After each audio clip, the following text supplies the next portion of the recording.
بسم اللہ الرحمن الرحیم۔ السلام علیکم ورحمۃ اللہ وبرکاتہ۔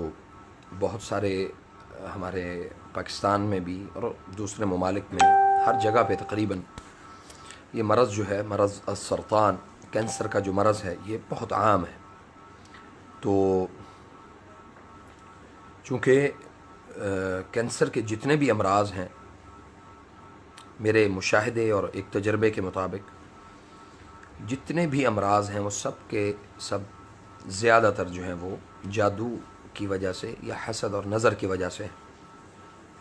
تو اس کے لیے میں انشاءاللہ تعالی مختصراً آپ کو اس کا جو نسخہ ہے وہ انشاءاللہ میں بتاؤں گا، اور اس پر اپنے احباب کے ساتھ، اپنے لوگوں کے ساتھ اس چیز کو بہت شیئر کیجئے۔ انشاءاللہ بہت مفید ہے، مجرب ہے، اللہ کے فضل اور اس کی توفیق سے بہت فائدہ مند ہے، اور الحمدللہ اللہ تعالیٰ نے اس میں بہت سارے لوگوں کو شفا سے بھی فیضیاب کیا ہے۔ اس میں سب سے پہلی چیز یہ ہے کہ آپ یہ ذہن میں رکھیں کہ آپ نے یہ اپنا یقین مضبوط کرنا ہے کہ اللہ تعالیٰ ہی کی طرف سے بیماری ہے اور وہی شفا دینے والا ہے۔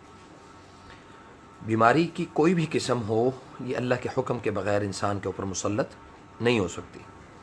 سب سے پہلی چیز یہ عقیدہ اپنا مضبوط کریں گے کہ اللہ کے حکم کے بغیر آپ بیمار نہیں ہو سکتے، اور اللہ کے حکم کے بغیر آپ ٹھیک نہیں ہو سکتے۔ اور اس کے بعد جو صبح و فجر کے بعد سورۃ الرحمن 3 مرتبہ، سورۃ الملک 3 مرتبہ، سورۃ الم نشرح 3 مرتبہ، اور آخری چاروں قل 3 مرتبہ، یہ 10 لیٹر پانی کے اوپر دم کریں گے۔ اس میں سے 2 گلاس اس مریض کو پانی پلا دیں گے، اور ساتھ میں زیتون کا تیل بھی رکھیں گے اپنے پاس، اور یہ ساری چیزیں اس کے اوپر دوبارہ، یعنی زیتون کے تیل کے اوپر بھی دم کر لیں گے۔ دم کرنے کا جو طریقہ ہے وہ بڑا آسان ہے، کوئی مشکل نہیں ہے الحمدللہ، کہ 10 لیٹر پانی میں سے 1 گلاس اپنے پاس اپنے قریب کر لیں، اور اس کے اوپر جو میں نے آیات بتائی ہیں یہ ساری اس کے اوپر دم کر لیں۔ اور دم کرنے کے بعد، یعنی دم اس طرح کرنا ہے کہ گلاس اپنے قریب کریں گے تو اس کے اوپر سورۃ الفاتحہ پڑھ رہے ہیں تو سورۃ الفاتحہ پڑھتے ہوئے جیسے ہی آپ کی سورۃ فاتحہ مکمل ہو تو ساتھ ہی اس کے اوپر ہلکا سا اپنا لعاب جو ہے وہ اس پانی میں شامل کر لیں۔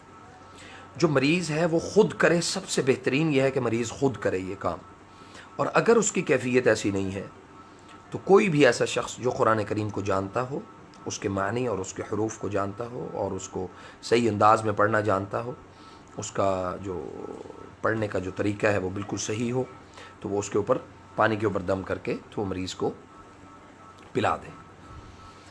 اچھا، اب جو باقی جو پانی بچے گا 2 گلاس نکال کے اس پانی سے اس مریض کو نہلا دیا جائے گا، کسی بھی پاک جگہ پر، واش روم میں نہیں، کسی بھی پاک جگہ پر اس کو نہلا دیا جائے گا۔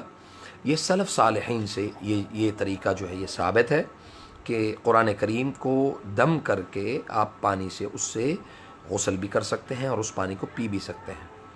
اور اس کے بعد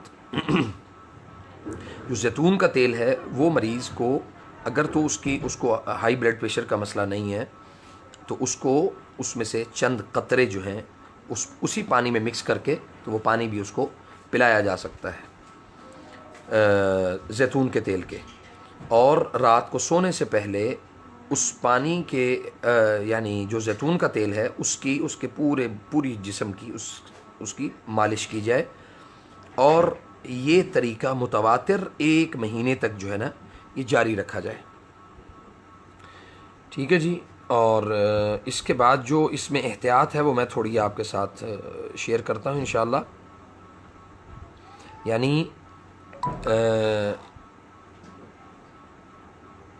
ہاں، یہ چیزیں ہیں، یہ آپ یعنی 3 مرتبہ، 1 3 5 یا 7 مرتبہ بھی پڑھ کے تو اس کو جو ہے نا وہ دم کر سکتے ہیں، کوئی اس میں حرج نہیں انشاءاللہ بِإِذْنِ اللہ۔ یہ بہت فائدہ مند ہے، بہت سود مند ہے انشاءاللہ۔ اللہ تعالیٰ سے بہت زیادہ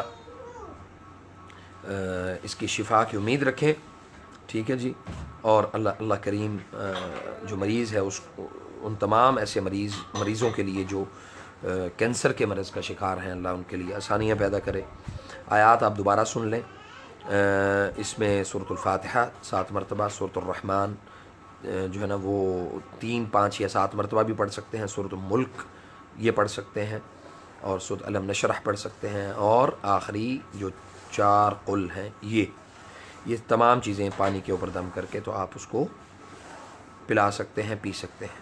ٹھیک ہے. اور جب اللہ تعالیٰ کسی بھی مریض کو شفا دے دے تو اس بندہ ناچیز کے لیے ضرور دعا کریں. فجزاکم اللہ خیر. السلام علیکم ورحمۃ اللہ وبرکاتہ.